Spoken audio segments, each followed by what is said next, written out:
पंद्रह अगस्त के स्वतंत्रता दिवस पर 76वीं वर्षगांठ मनाई जा रही है, जिसके लिए सोहना में एक बहुत ही भव्य कार्यक्रम किया गया। शहीदों की उपस्थिति के बिना, शहीदों के नाम लिए बिना इस स्वतंत्रता का कोई मायना नहीं है।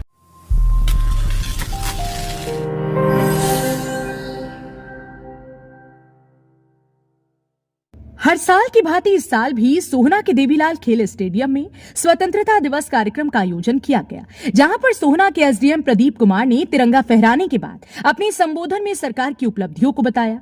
आयोजित कार्यक्रम में स्वतंत्रता सेनानी व शहीदों के परिजनों को सम्मानित किया गया। इसके अलावा सराहनीय कार्य करने वाले पुलिस कर्मियों सहित अन्य सरकारी विभागों के कर्मचारियों व अधिकारियों को भी मुख्य अतिथि द्वारा सम्मानित किया गया। इसके अलावा गुरुग्राम को हरा भरा बनाने के लिए सोहना वासियों को एक मैसेज देते हुए एसडीएम, एसीपी व नायब तहसीलदार द्वारा सोहना तीरंदाजी खेल स्टेडियम के अंदर त्रिवेणी भी लगाई गई और इस मौके पर वन विभाग के अधिकारियों द्वारा पौधा भी वितरित किए गए। 15 अगस्त के स्वतंत्रता दिवस पर 76वीं वर्षगांठ मनाई जा रही है, जिसके लिए सोहना में एक बहुत ही भव्य कार्यक्रम किया गया।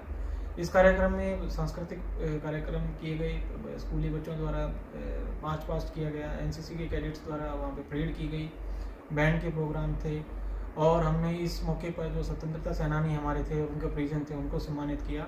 साथ ही साथ जो अलग अलग विभाग में जो कर्मचारियों ने अच्छे काम किए हैं, उनको भी प्रशंसा पत्र दिए गए। और इसके अलावा एक और फंक्शन हमने जो रखा था, प्लांटेशन को, गुरुगांव को हरा भरा रखने के लिए, सोहना को हरा भरा रखने के लिए, इसके साथ हमने प्लांटेशन ड्राइव भी चलाई। वहाँ पे बच्चों को हमने पेड़ पौधे भी वितरित किए और साथ ही वहाँ पर पेड़ पौधे लगाने का भी काम किया। स्वतंत्रता दिवस पर देखिए, सबसे मेन संदेश तो यही है कि हमारा देश जो है 1947 में आज़ाद हुआ था। उसके बाद से ही हमारे देश में बहुत सारी अलग अलग फील्ड में हमने तरक्की करी है। आज नई बुलंदियों पर हमारा देश गया हुआ है। और हर फील्ड में हम, चाहे वो स्पोर्ट्स हो, पढ़ाई हो, खेल हो या फिर जो विज्ञान हो, उसमें हम आगे बढ़ चढ़कर हिस्सा लेते हैं और दुनिया को दिखाते हैं कि हमारे अंदर भी अब जो बड़ी ऊंचाइयां हैं उनको छूने का दम है। तो यही एक संदेश रहेगा कि जो भी बच्चे हैं या हमारा समाज के बाकी लोग हैं, वे अपने आसपास अपने जितने भी लोगों की सहायता कर सकते हैं उन्हें सहायता करें। सामाजिक तौर पर, सामूहिक तौर पर एक दूसरे का आगे बढ़ाने के लिए प्रोत्साहन करें और अपने देश को एक नई ऊंचाइयों तक लेकर जाएं। जो आपने अभी तक सुना और देखा, यहां तक तो सब कुछ ठीक था, लेकिन इससे आगे जो आपको बताने और सुनाने जा रहे हैं वह आयोजकों के ऊपर सवाल खड़े कर रहा है। दरअसल स्वतंत्रता दिवस पर उन स्वतंत्रता सेनानी और शहीदों के परिवारों को सम्मानित किया जाता है और उन्हीं की याद में इस पर्व को मनाया भी जाता है। लेकिन जब वो परिवार ही आयोजकों के लिए आफत बन जाएं और उनके बैठने तक का स्थान उस कार्यक्रम में न मिले, तो शायद उनके दिल पर क्या बीतती होगी, इस बात का अंदाजा तो शायद आप खुद लगा सकते हैं। ऐसा ही माजरा सोहना के ब्लॉक स्तरीय कार्यक्रम में देखने को मिला है, जहां पर शहीदों और स्वतंत्रता सेनानियों के परिजन कार्यक्रम में पहुंचे तो जरूर, लेकिन अव्यवस्थाओं के चलते सम्मान लेने के बाद वो लोग अपनी बेइज्जती महसूस करते हुए कार्यक्रम में ठहरे नहीं, बल्कि वहां से सीधे अपने अपने घरों के लिए आ गए। अब इसे कार्यक्रम आयोजकों की लापरवाही कहें या फिर स्वतंत्रता सेनानी व देश के नाम शहादत देने वाले शहीदों के साथ भद्दा मजाक कहें, मामला यही खत्म नहीं हुआ। स्वतंत्रता दिवस के कार्यक्रम के लिए इलाके के मौजूद लोगों को तो कार्यक्रम में बुलाने के लिए आमंत्रित किया ही नहीं गया, बल्कि मीडिया तक को इस कार्यक्रम की कवरेज के लिए आमंत्रित नहीं किया गया, ना कोई पत्र भेजा गया। हालांकि मीडिया के कुछ पत्रकार बिना निमंत्रण के ही कार्यक्रम की कवरेज करने के लिए पहुंचे भी, तो मीडिया के लिए ऐसा स्थान कवरेज करने के लिए बनाया गया था जिसका कोई वजूद ही नहीं था। और जो स्थान बनाया गया था वहां पर भी निजी स्कूलों के बच्चे व स्टाफ बैठा हुआ था।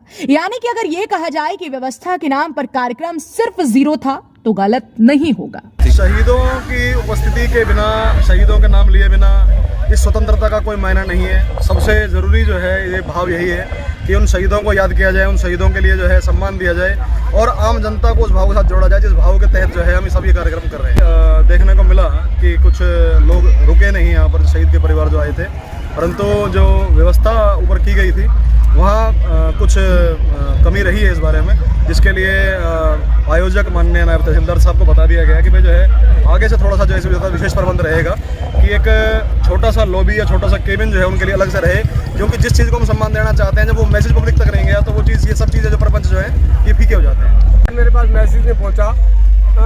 तहसीलदार महोदय लच्छी राम जी की शायद ड्यूटी थी, मैं समझता हूँ कि शायद वहाँ थोड़ी बहुत कोताही तो बढ़ती गई है। परिषद की ड्यूटी है, परिषद को पता है भाई शहर के गणमान्य लोग कौन है, जुड़े हुए कौन है, 15 अगस्त 26 जनवरी या हमारे राष्ट्रीय पर्वों से उनको कम से कम आमंत्रित तो करना चाहिए। शहीद परिवार तो हमारे लिए सर्वश्रेष्ठ है, उन्होंने हमें जीवन दिया हुआ है, उनको अगर हम सिस्टम से ढंग से याद नहीं करेंगे, उनका सम्मान नहीं करेंगे तो फिर वहाँ तो दिक्कतें तो होंगी।